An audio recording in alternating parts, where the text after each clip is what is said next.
A gente começa a mostrar para você agora. Põe para a gente, então, a frase do presidente americano. Olha o que disse Donald Trump depois da conversa com o presidente Lula.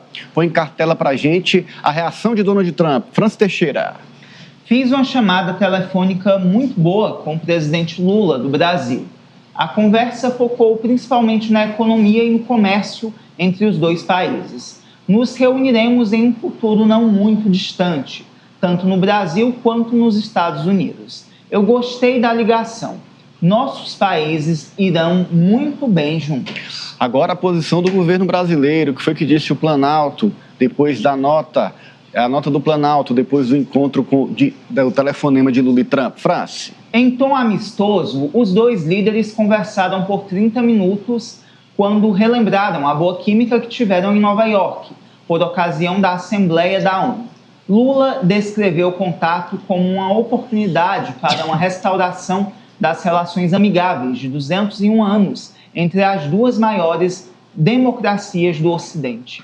Recordou que o Brasil é um dos 3 países do G20 com quem os Estados Unidos mantêm superávit na balança de bens e serviços. Solicitou a retirada da sobretaxa de 40% imposta a produtos nacionais e das medidas restritivas aplicadas contra autoridades brasileiras. O ministro Geraldo Alckmin, ele que está à frente das conversas com os Estados Unidos diante da sobretaxa ao Brasil, também falou sobre a ligação. Confira.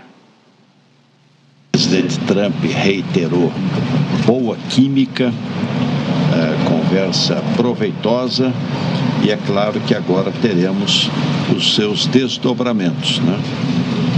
Com conversas entre o próprio presidente Lula e o presidente Trump, que aliás até trocaram os seus telefones pessoais, particulares, e entre as equipes. O presidente Trump designou o secretário de Estado, Marco Rubio, do Departamento de Estado, como interlocutor. Mas foi muito boa a conversa, melhor até do que nós esperávamos, então estamos muito otimistas aí. A conversa, Francis, pautada na área econômica, pautada na relação histórica entre os países, como dito aí nas notas e na própria fala do presidente Trump, com promessa de reunião presencial, trocaram números de telefone, parece que não teve a questão política, mas claro, virou rapidamente uma questão política, inclusive com a reação de Eduardo Bolsonaro, que disse que o Marco Rubio não vai cair na conversa mole do Lula. Foi o que disse o filho 01 de Bolsonaro. É impressionante como, quando a situação não os favorece, eles procuram outros meios de tentar reverter o cenário que se tem atualmente. Porque o cenário que se tem atualmente é, por mais que o presidente Trump tenha designado Marco Rubio para esse diálogo não com o Lula, mas com o vice-presidente Geraldo Alckmin, você já não vê mais a influência de Eduardo Bolsonaro e de Paulo Figueiredo para complicar, atrapalhar a interlocução com o presidente dos Estados Unidos. Tanto que essa sinalização do telefone pessoal do Trump para Lula e vice-versa já dá esse demonstrativo, que essa relação agora tende a avançar, sem essa nebulosidade que o Eduardo Bolsonaro e o Paulo Figueiredo trouxeram para essa relação, porque eles ali atrapalhavam qualquer interlocução do governo brasileiro de diálogo.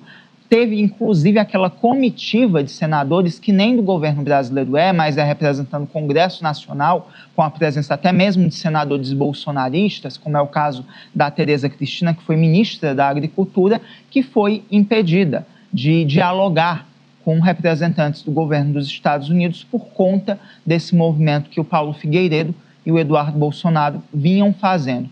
Então, ao que consta agora, finalmente, o caminho está livre para um avanço, e eu vejo mais como um sinal de desespero de Eduardo Bolsonaro ao ver que a única esperança que ele tinha de reverter o cenário do pai no Brasil está se esvaindo.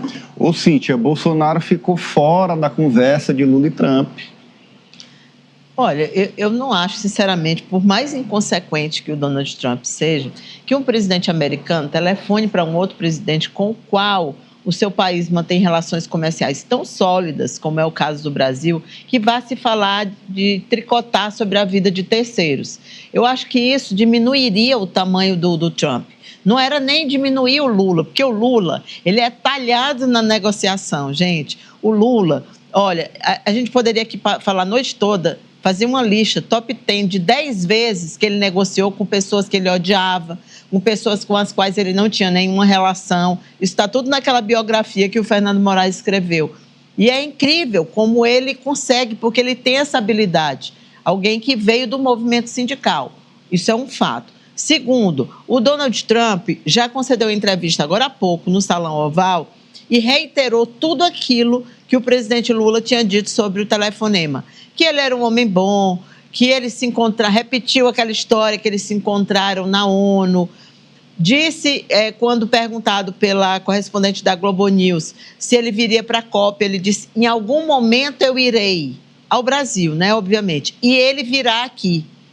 Ou seja, tudo aquilo, o relato que foi feito por quem estava assistindo essa teleconferência, bate com o que o Trump disse para os jornalistas agora há pouco. 2, a partir de agora, as conversas são com o Marco Rubio. Por quê? Porque o Eduardo Bolsonaro acha que é porque ele é o carrasco. Não, é porque é ele que é responsável por todas as negociações com a América Latina e Caribe. Só isso. E não é mais o Lula, porque agora foi delegado para quem? Fernando Haddad e o Alckmin. É assim que conversa, que gente grande faz, que adulto faz, quando vai negociar. Delega poderes. Pronto, já podemos mudar de assunto. Osmando. Olha, a Cíntia lembrou bem que o Marco Rubio, que é reconhecidamente uma figura de conservadora, de direitas, pode até se dizer de extrema-direita, que é um histórico que ele carrega desde os tempos em que foi tentou ser candidato a presidente da República e foi vencido pelo próprio Trump em 2016.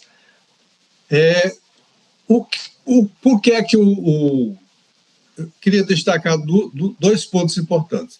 Primeiro, que o Trump demonstra ter respeito por quem se respeita. Quem se demonstra pequeno diante dele, acovardado, pequenininho, quem puxa-saco, o Trump não respeita. A gente pode ver os embates que ele teve até agora, todos eles foram nessa linha, com pessoas que ficavam querendo agradá-lo. A posição do presidente Lula, como estadista, com a experiência que tem, com o trajeto que tem de vida dentro das negociações, o tempo todo de Lula foi negociar.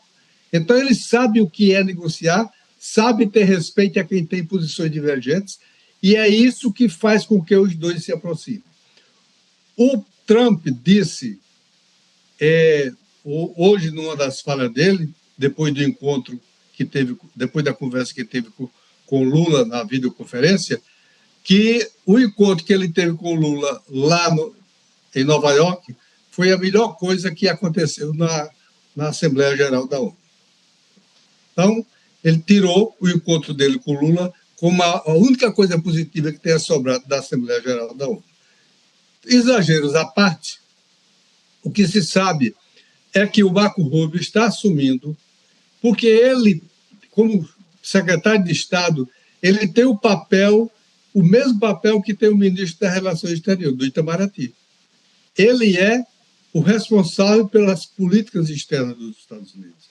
Então, é por isso que, saindo para um campo técnico, ele põe o Marco Rubio para ser o comandante das conversas pelos Estados Unidos com o Alckmin, com o Haddad e com o ministro das Relações Exteriores. Então, quem pensa que o Marco Rubio vai desagradar, vai desacatar o que o Trump está demonstrando, vai quebrar novamente a cara. E é molecagem imaginar que o Trump venha adotando um comportamento como passou a adotar da Assembleia Geral da ONU para cá e agora vá colocar um cara para atrapalhar o meio de campo. Olha, depois do encontro de hoje, das reações de Lula, das reações de Trump, é aquele momento onde o extremista chora, né? O extremista chora porque o que os dois demonstraram não tem nada de extremismo.